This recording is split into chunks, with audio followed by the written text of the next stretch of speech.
If you want somebody to remember something, you tell them in a way that they remember it, and they get engaged to it, and that's where story comes in.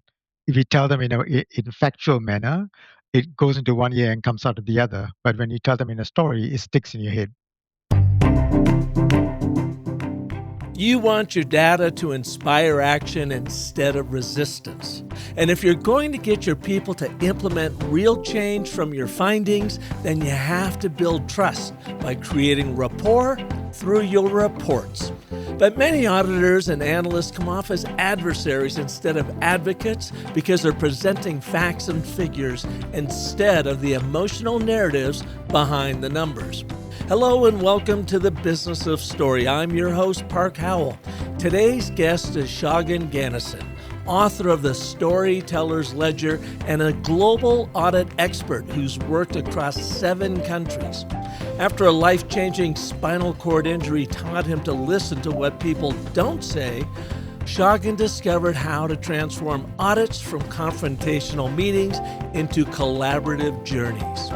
You'll discover the 5C framework for packaging data, why numbers are numb without story, and how to turn your findings into advocacy.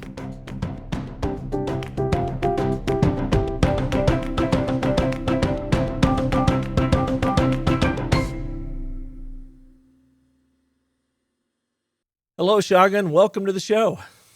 Thank you, Park. Thank you for having me. And where are you coming to us from? I'm currently in Dubai, in the UAE. Did you pretty much grow up over in the Middle East? No, actually, my background is a little bit complicated. So I'm born in Malaysia.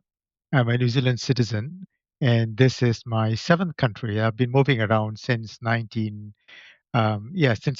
leaving school. Actually, I worked in worked and lived in 7 different countries. And have you always been in the auditing world, dealing with numbers and trying to communicate data? Yes and no. I've been in audit most of my life. I've also been a CFO, which is also to do with numbers. I've worked as a chief operating officer. I've worked as a lean practitioner. So I've done multiple jobs, mostly around the accounting space. And how did you get into storytelling? Because your book, The Storyteller's Ledger, is one of the best books I've read on storytelling in the past decade, I'm guessing. And the reason why I picked it up, it was referred to me to a client of mine, a very large credit union, a national credit union here in America. And I am going to be working with their auditors here in a couple of weeks and to help them on storytelling, help them communicate these complex messages simply. And they recommended your book. And so I heard you on a couple podcasts and I read your book. And honestly, I was kind of expecting to be, this is going to be, maybe numbers and maybe boring and maybe what do they really know about story? And I'm telling you, you blew my mind. It literally, and for all of you listeners out there, you don't have to be an accountant, a CFO, or an auditor to benefit from Shagen's book. You did such a great job of explaining story and teaching it. So how did you become such a powerful storyteller and story trainer? My background is audit, and as you know, most auditors are boring. We are bean counters. We count numbers, and one of the things that we do as auditors is to sell our findings. I mean, issues, we identify issues, we try to sell the solution to our clients. And a lot of people don't actually understand why they need to do something about it. And I mean, I've been doing this for the last, 20 to 30 years, and I found that you need to be able to tell your issues in a way that people understand, and also they need to understand why.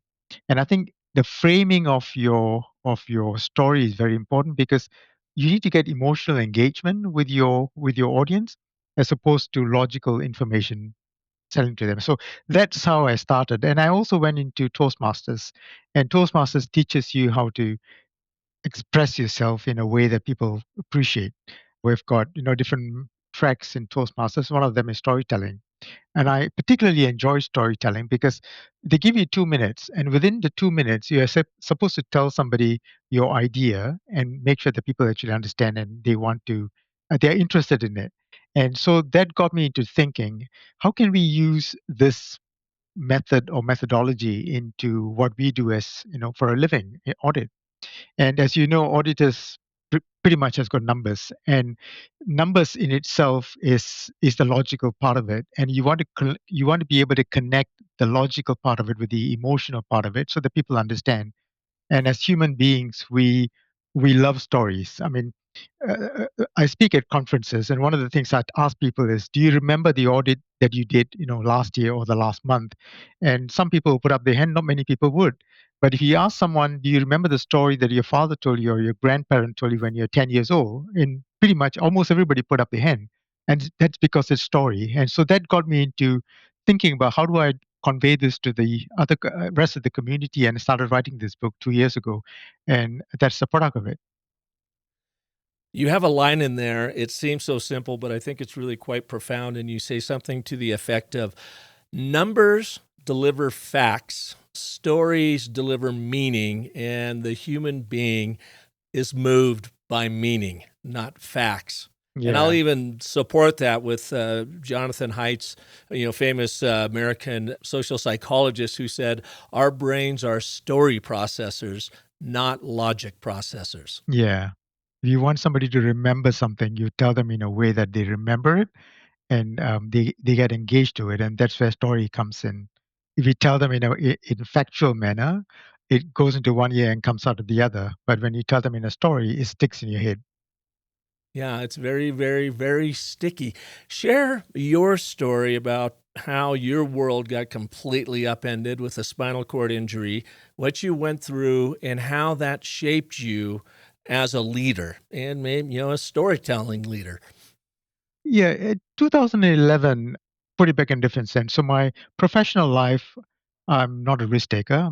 I'm very risk averse. In my personal life, is the exact opposite. I take a lot of risks, and one of the things I love to do is bungee jumping. I used to be a race car driver in my younger days, and I do all sorts of funny stuff. And so one of the things I did was I did a bit of a backpacking in Mongolia in 2011 on myself, by myself. My wife was at home. And so 7 days into the 21-day trip, I was photographing up in the mountains, and accidentally I tripped and I fell down. It was probably about 10 feet from the cliff. And as I fell down, I could literally hear my spinal cord, my backbone crack. And so it was Oof. excruciating pain, and I was paralyzed from my waist down. So they put me, strapped me into a bus, took me to the hospital, and left me in Mongolia hospital.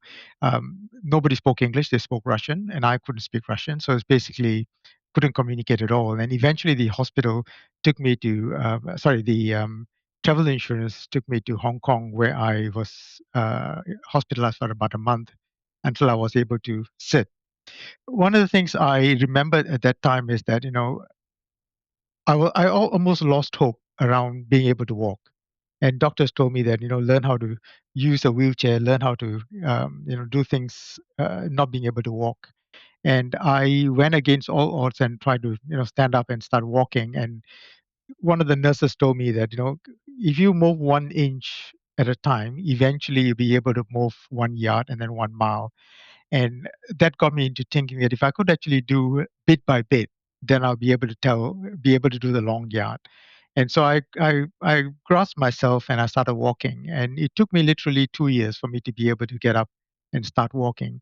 And one of the things I remembered was that the inner self, you need to have confidence in yourself, and you need to be able to believe in yourself. And one of the things that I lead in my teams and my people is that I listen to what people don't tell you, and I also listen to what people don't want to tell you. Sometimes you hear things without actually hearing a word. And when you watch people in the room, you can tell who is listening, who is not, who is wanting to say something but just don't know how to say it. And I think that kind of led me into being a leader where you bring people in together and make sure that everyone is on board with you. So when you are in doing an audit and you're reviewing it and you've got your findings and you come back in, a lot of the things that you talk about in the book is being present, of really taking in all of the intel you're getting from the environment, from the people, from the systems. It's not just the logic and reason numbers that is driving. There's something else driving this. There's an action. There's a story behind these numbers. Did you feel like you were doing that pre-accident, or was this one of the gifts you got from having to go through that ordeal? I think it's a combination of both. One of the things is, being able to listen to, like I said, things that are not being told to you. And the other thing is to be able to put package it in a way that people understand. And I think the most important part is the why.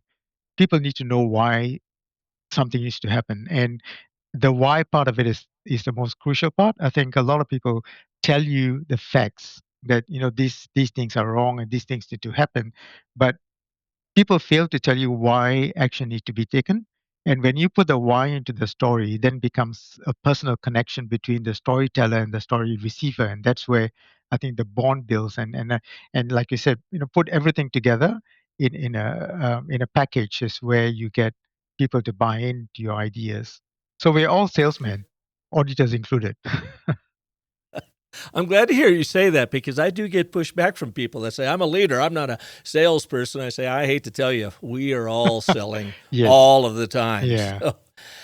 So in the audit role, I always kind of pictured that as an adversarial relationship, in that, oh no, someone's found out something bad about my department or my company, and they're going to come in and they're going to tell me what I did wrong, and then they're going to tell me what I should do right, and then they're going to tell me what's next. Mhm. Versus really, an auditor is an advocate. Are they not? Because, yeah, they have to come in and maybe deliver some bad news about the way things aren't operating right, but they're doing it to help you, see it and then fix it, so that you can be more profitable, more successful, more efficient, you reduce liability and all that. How does storytelling help change that adversarial role to an advocacy role for the auditor? So I think in the past, auditors were adversarial because basically we went there and told you facts and told you like, Park, we looked at your business, we looked at the transactions, and you failed to do this, you failed to do that, and therefore you need to fix something. That becomes very one-sided because me telling you what needs to be done. And I think what we have moved on from that is to be able to be collaborative. So basically, when we do audits, we no longer tell you what needs to be done. We bring you along the journey to say that this is what we found, and this is why you need to do something, and this is how it impacts your business, and this is how it's going to impact you. And when we tell it in that manner, then you have got an ownership in that issue. It's not just me telling you; you also want to fix it so that you don't end up getting into the wrong side of the law. And so bringing people with you is part of the storytelling, because when you tell stories you are immersed in the whole narrative. It's not just me telling you, it's not one-sided.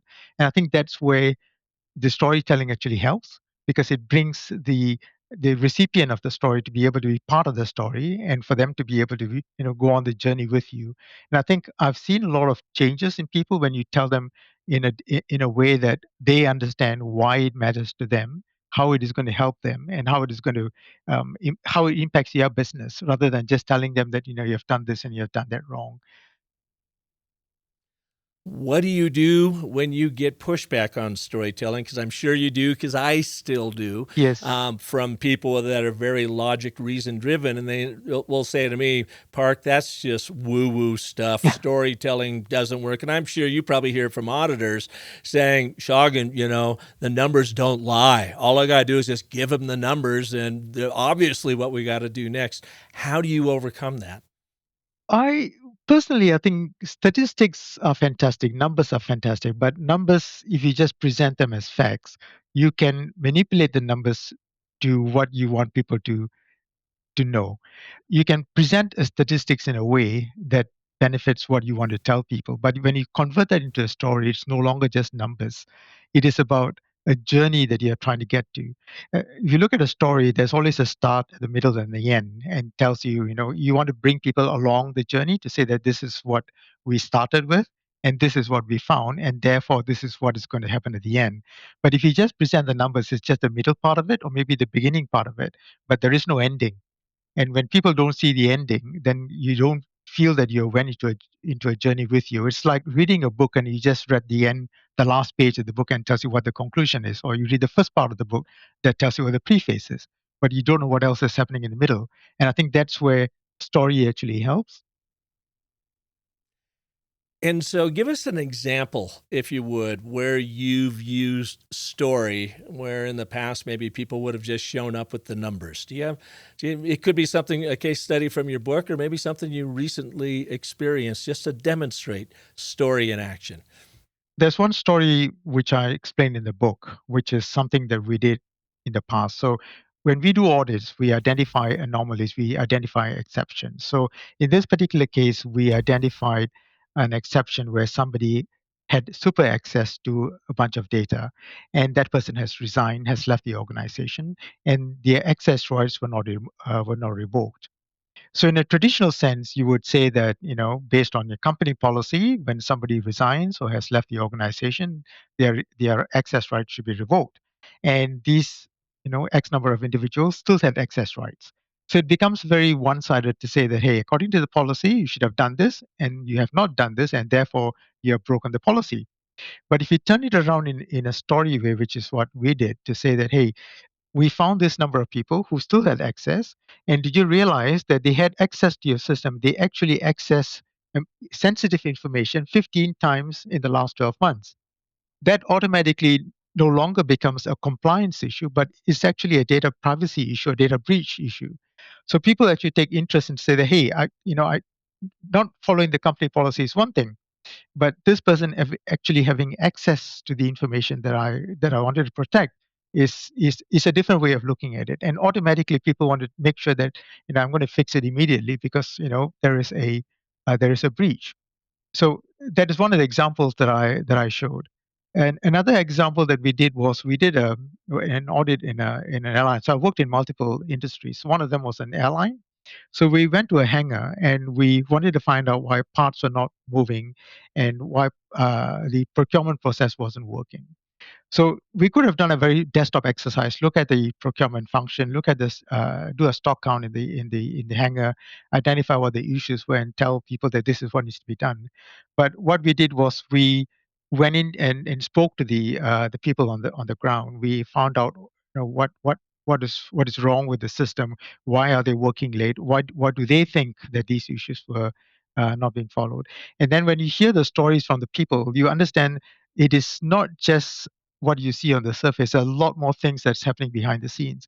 And when you package it up in an audit report to say that these are the things that we've found and these are the stories we're hearing, and as a result of that, these are the things that's actually happening in the business that is causing you a part shortage. The whole narrative becomes different. It is no longer about the symptoms, but it's about the root cause of the actual issue itself. And I think that's a very powerful way of presenting facts, numbers, whatever you want, with the root causes of it. Yeah, because when you go in and look at the numbers, they're more of a generalized overview of what's going on. And what it sounds like you're doing, Shagen, is you're going in and saying, but here's the actual effect of it. Here are the people doing this. You're taking it down to the events that are these numbers are reporting, and it's the cause and the effect of these events, these stories that are having the impact on the company. And that's what the Homo sapien brain can understand. Kind of numbers are sort of null and void to us unless we have them in the context of a story. Yeah, absolutely. Yeah, that's right. And I think as auditors, we delve into facts, we delve into numbers and all that. We miss the human element to it. If you ask me as an auditor, you can teach someone to do audits. It's not difficult, but it's difficult to teach someone to be able to connect with another human being. You'll find that 9 out of 10 auditors, they are introverts, me included, and we find that it's difficult to engage with people. And if you broke that out and say that you talk to people, you listen to people, you find that your audits become a lot more meaningful, and you become connected to the business, connected to what you're trying to sell. And they become a lot more interesting too, don't they? When you're not just leading with numbers. And I always like to say the first syllable in the word numbers is numb. It's numb unless we have them in the context of a story. So one thing that I like to share with people too, when you're really thinking about this, is look at the weather report. because this is a good example of an audit and what your brain does to turn those numbers into a story. So, the weather report does one of three things. It reports on what happened yesterday, Mm. the temperature, the number and the temperature, winds, rain, whatever. It monitors what's currently happening right now. So you can look on your iPhone and tells you exactly what the temperature is out and what's coming your way. And then it attempts to predict the future through a number. Tomorrow it's going to be freezing. Here's a number and whatever. And yet our brains automatically turn those into stories, don't they? Because depending on what we're doing now and that prediction for tomorrow, we will tell a story of how we have to bundle up or not to prepare for that event. So the numbers are meaningless without us putting them into a narrative that creates the event that makes them make sense to us. Yeah, you pretty much took the subtitle out of my book, which is the hindsight, insight, and foresight, which you're talking about Yep. the history, the current, and the future, right? Yeah, and that's how our brains, like I said, it's a journey. And if you brought people with you from the hindsight to the foresight, you find that people will follow you. And if you just told one part of it and say that, it's 15 degrees Celsius or 84 degrees Fahrenheit or whatever it is, it's just a number. But if you tell them Mm-hmm. that, this 15 degrees is going to make you cold, you need to wear sweaters and whatever it is, then people can picture to say that, hey, I need to go out, I need to wear this, and I need to bring this along with me. And it becomes a different narrative. I've got to drive down to Phoenix tomorrow morning. I'm up here in northern Arizona, and we're expecting a ton of rain. And I drove up from Phoenix after working with the Better Business Bureau on Saturday, and it was pouring out. And my windshield wipers, the blades just deteriorated on that way up. And they're flapping all over. So I've got to go into Flagstaff this afternoon, get some new windshield wipers because we are going to get inundated again tomorrow.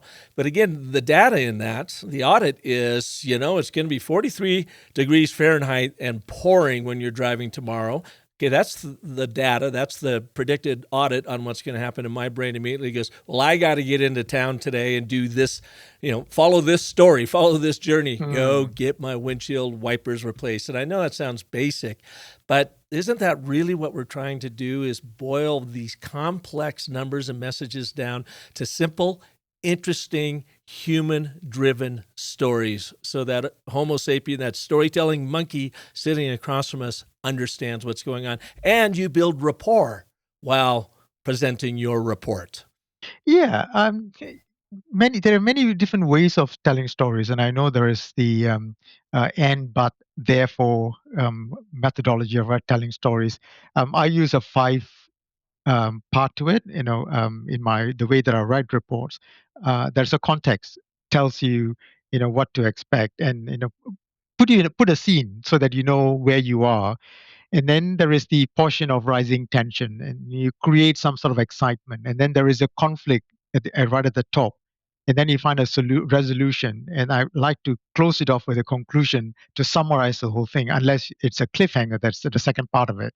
Otherwise, it wraps up. And if you follow this pattern, you find that people actually follow you in the journey. It's just like, you read a good book, you don't want to put the book down because, you found that there is a conflict and you want to know what the resolution is, or even like a movie that you're watching.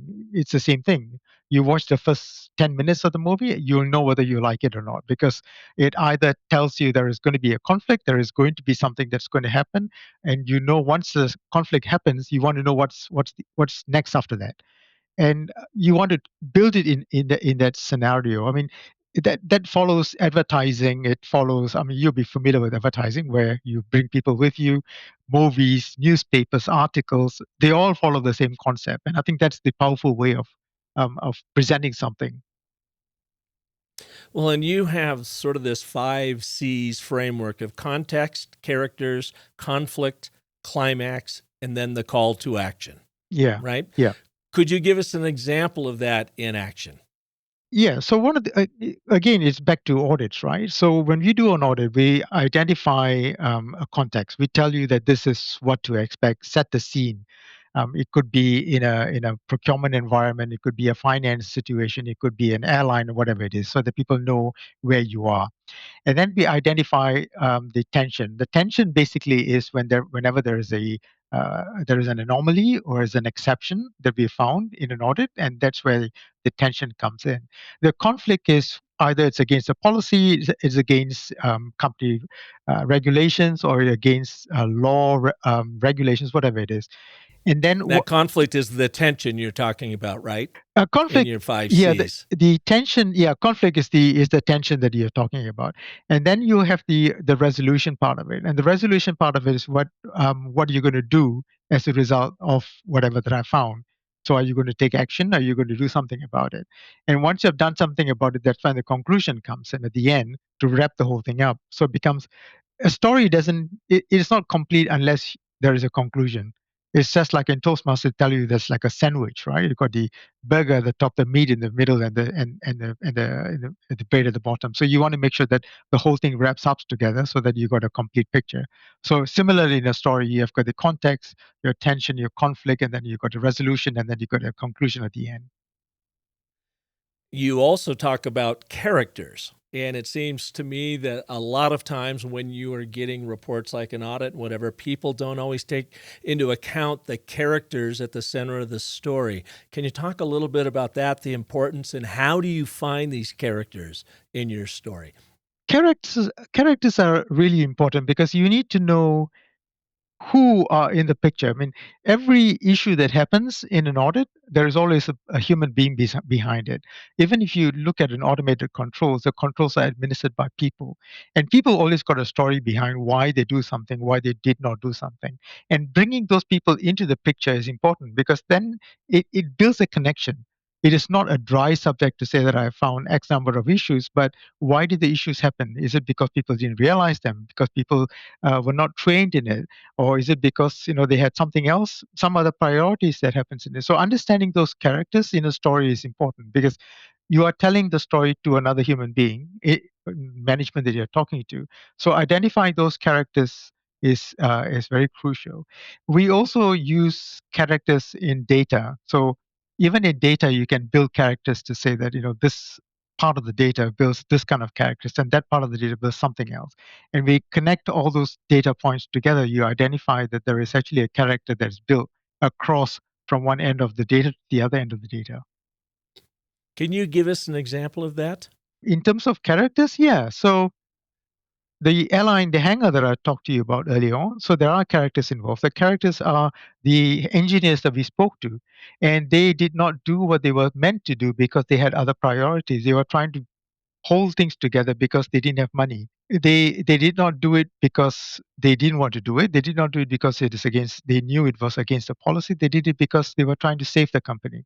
So identifying those characters in the story, building them into the story itself, into the audit finding itself, becomes very powerful because when management read it, they know that they're not the villains. They're actually trying to help the business to do something.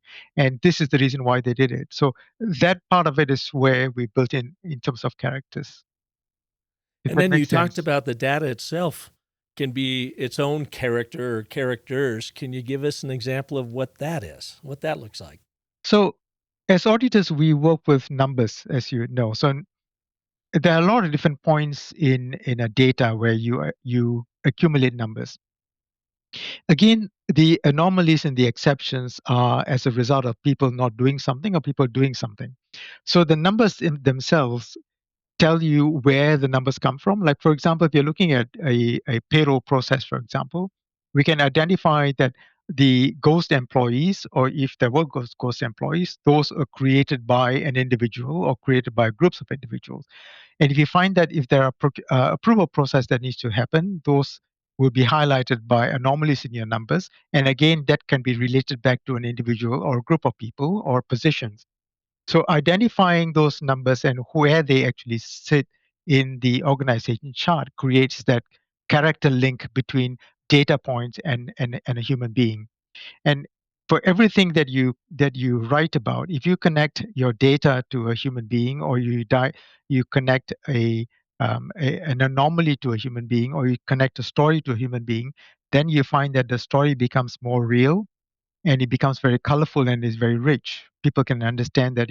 I know Bob. I know John. The reason why he would have done that is because I've given him X number of tasks for him to do, or Bob just had. His wife just gave birth, and that's the reason why he could have been stressed. So, putting all these characters in your story it makes sense because people can relate to those kind of things. You had said earlier in the show about being able to read the room when you're doing your due diligence and discovery and you're interviewing people, and some are very forthcoming, and then you notice someone else is a little bit reticent, and then someone responds to something. So that takes a lot of emotional intelligence to be able to read that room. Any advice for our listeners of how to develop that skill so when you go in, you are trying to take in as much of the environment, the atmosphere, and the people's position in that as possible? I look at people as depending what the interests are. So when you go into a room like an audit committee meeting or a board meeting, you basically look at all the people's faces. Some people will be very interested in details. Some people are more interested in the high level stuff, and some people will look at you like they have not read the report, and some people would go into real details. So being able to understand what people want from a report is very important. And the other thing is that some people, like you said, talk a lot, some people don't. And in order for you to be able to get information, you want people to open up. And there are different techniques of doing it. So when we do interviews with management, when I find that somebody is not interested in talking, I won't be asking questions about the audit itself. I look around the room and see what else is on his table or behind him. Sometimes you find there is a picture of somebody with a golf club, or somebody, a picture of a family with two children, and all that. You turn the attention to something personal, and you say that, hey, I see that picture that you with your two girls, how old are they? And then you started talking about these things, and it loosens people up. And then once you get that emotional connection with a human being, with another person, then they start opening up and being able to be more comfortable with you. Or you see a picture of a ski resort at the back, and say, well, when did you last visit that? Or who went with you, or what did you do in that trip? Instead of talking about work, talk about all sort of stuff, just to open up and warm people up so that you can have the next level of conversation. Yeah, you're just trying to build trust. You're trying to demonstrate that you want to understand them, appreciate what they want, empathize with anything they might be going through, because you are there as an advocate, not as an adversary, to help them just improve systems and be more successful, Yeah. both in their career and in their business. And Story enables you to reframe those kinds of reports and audits to make them a very productive thing versus a destructive thing. Yeah. Yeah. And I Mm. think people want to talk to another person rather than talking to an auditor. So basically, if you come across as a person in the room, people are more willing to speak to you. You'll find things that people don't tell you because you're an auditor, but people tell you because you're another person as a colleague or a friend. And that's the Yeah, rapport that that you want to you're on build. their side. Yeah. Mhm. You also in the book talk about three categories of stories depending on, I guess, what you were trying to activate within an organization. You've got, I can't even read my own writing now. You got the catalytic story, you got the corrective story, and you got the continuity story. I think I wrote down here. Is Yeah. that right? Yeah, that's right. Yeah. Can you go through each one of those and how you use them? So the first part of it is catalytic. Is basically you want to find a catalyst for a story to move on from one part of the story to the next part. So having some sort of continuity in a story, to me, is important. And for you to be able to build on a story, you want to find something that builds a connection between you and the person that you're trying to tell the story to. And that is the first part of it. The second part of it is to identify where the connection lies, because again, it's a whole journey, right? You want to find a connection. So you find common interests. You want to find something which is relatable. And so that's the second part of it. The third part of it is making sure the story actually lives on. So you tell somebody a story, you tell somebody an audit finding or a report, and it's not the end of it, because there is always a journey that you can build on more and more to it. So that's the continuing part of it. Yeah, and I know I said continuity is cautionary. You also have a cautionary story in there too, right? Well, in an audit context, you want to do that because some of the things that you don't want to alert people in an alarming sense, but you also want to make sure that you tell someone that, this is what I'm leaving you with. This is what's potentially going to happen, and making sure that people understand what they're getting themselves into. So that's, yeah. So that's the other part of it. and becomes a cautionary tale. Now, you've written two nonfiction books for the auditing world. This one, The Storyteller's Ledger, being your second one. You've also written some fiction as well. I have. So you definitely have a love of story. And have you had it your entire life, or is it just something that you have built on? Probably writing is something that I just started. So the first fiction book that I wrote was Tango Foxtrot. So I have a passion for flying, and so I use a simulator, as some of us do. And so I wanted to write a story about how somebody would get into flying around the world in a simulator, and started creating fictional stories around what you know, uh, um, humorous stuff that you get into in different parts of the world. I've traveled to 56 countries, so I've been to quite a part of the world. So each part of the world has got something unique about it. And if you go into one part of the world without actually knowing what to expect, then you get into all sorts of troubles and all that. And I try to put it in a humorous sense. So yeah, that was my first attempt at a fiction. Well, you just gave me a great metaphor because story is basically a flight simulator, isn't it? I mean, when we are just spoon fed data, it has no connection. But when we tell it a story, our brain literally simulates what's going on as if it is acting in that story too. And in the book here, I've got it, page 77.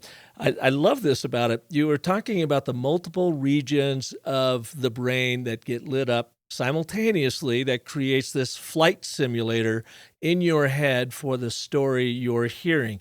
The language center processes the words. The visual cortex imagines the scene and can picture it. The amygdala engages emotionally. The hippocampus connects it to memory so you become unforgettable. And even the motor cortex gets involved when we hear action-based words, meaning we have a visceral reaction to stories we hear. We laugh, we cry, we sweat, we goosebumps stand up on our egg because our brain is simulating the story it's hearing or watching or being a part of. That's how people have been for millennia.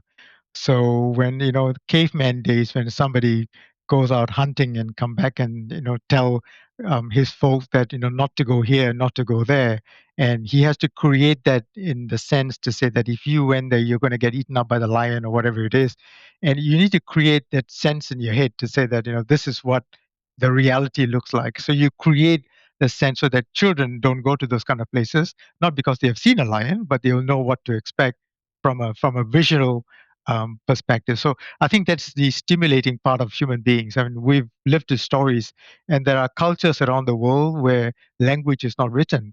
So if you want to pass, stories from one generation to another, you have to vocally tell people all these things, and you have to create it in a way that people remembers it. Aesop's tale and whole sort of things. So I think that's where the powerful part of it, and we have not changed in millions of years. Homo sapiens, we have grown up telling stories, and we still do tell stories, and that's why books are still a big part of our lives. Being able to read that, and movies are the same thing. And the movie industry has evolved from Charlie Chaplin's silent movie to drama and comedy and all that. The story is still there. You can have a completely silent movie, and you can still watch it and still listen to it and understand what it is without actually hearing a single word. So I think that's the power of stories. Yeah, long before the wheel was invented, long before fire was invented, long before even their most basic rudimentary hunting weapons were invented, story was really the very first technology. Because Yeah. that is how we learned and that's how we grew. And none of the resulting technology would have happened without story. Yeah, one of the things that I learned from Toastmasters is that when we do speeches, we used to have gestures and all that. So some of the techniques that we do is that you stand behind a screen, people can't see you, and you tell a story. Is it as compelling and understandable? And then you stand in front of us of the crowd, and you don't say a single word, and you use your gestures, and you still convey the same kind of meaning. So stories can be done in different ways. And every part of your body has got a part to play in it. Your voice, your tone, your pitch, your body language, the way you look at someone, how you use your fingers, how you use your hands. Every part of it has got a role to play. And I think putting all those into one package is very powerful in terms of telling stories. Yeah, well, we always say that leadership is narrative, or narrative is leadership. Yeah. To all the great leaders out there, and even if it's just you're leading an audit and providing your report, when you put it in narrative and story form, you're just way more influential. You're way more persuasive, and actually, I've seen a lot of leaders gain way more respect from their peers and their customers and their clients simply because they engage them in powerful anecdotal stories. Yeah, you can be a really powerful orator, but if you don't have a proper structure, it's people are not going to understand you. You could be not a powerful orator. You could be, not a native English speaker like myself, for example. But if you package it in a way people can understand a story, it is just as powerful. And I think that's where the difference lies. All right, Shagen, tell us if we've got a listener out there new to storytelling and they are in the audit numbers world or whomever, what would be the first three things that you would teach them to start practicing and learning about to become a more concise, compelling storyteller? The first thing I'll probably do is don't look at numbers as what it is. So you need to be able to find the reason behind it, the data behind the numbers or the stories behind the numbers. That's the first thing. And secondly is if you want somebody to take action, why does it matter to them? What is it that uh, that fixes people's attention to the data? And the third thing I'll tell you is that um, try to move hearts. And when you move people's hearts, you shape the decisions that they're making. So try to find a connection between yourself and somebody else's minds. And you'll be able to say that, you can use your heart to connect with another person, but you use your brains to find the logic. And I think using the brains is one part of it, but using the heart to connect with another human being, that's where the powerful part of it, of storytelling is.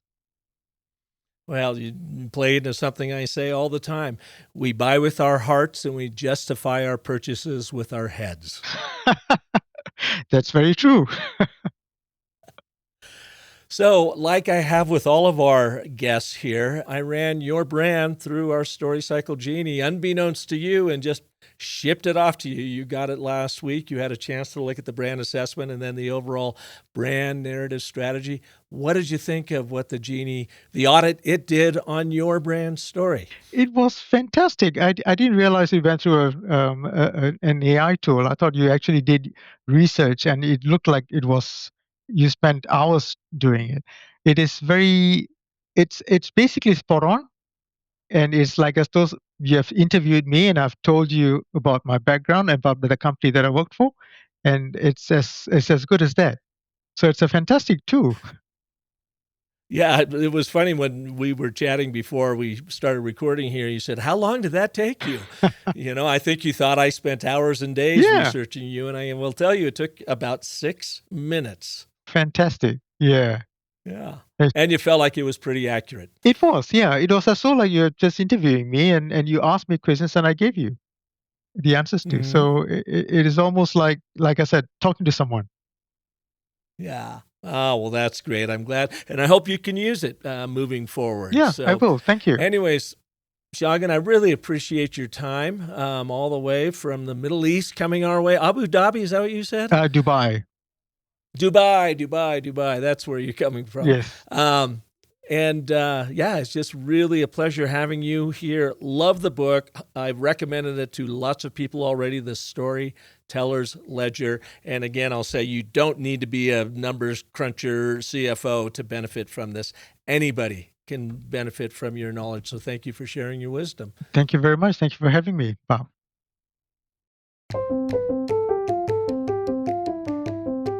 Thanks for listening to and sharing this edition of The Business of Story.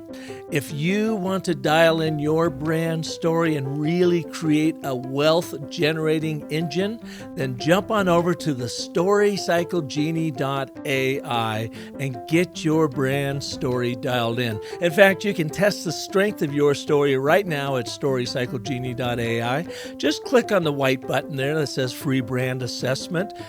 Just put in your name, your email address, no credit card necessary, and the URL to your website. And in under 60 seconds, the StoryCycle Genie will give you a grade for your story, from A+ to, heaven forbid, F-. And you're also going to get a 14-point storytelling assessment that will validate what you're doing well, reveal gaps that you can easily fix in your brand storytelling, and even inspire you with new ways to think about your story. So test the strength of your brand story right now at StoryCycleGenie.ai. Join me next Monday when leadership coach Julie Lancaster will be here. She is the author of the new book, the incredible book, Beyond Words: How Our Stories and Strategies Inspire Leadership Action. Julie joins us to share storytelling tips, tricks, and techniques that are used by the top leaders in the world, and how you can use her insights to move your people to action. That's next Monday. You're not going to want to miss it. And until then, remember that the most potent story you'll ever tell is the story you tell yourself. So make that one a great one. Thanks so much for listening.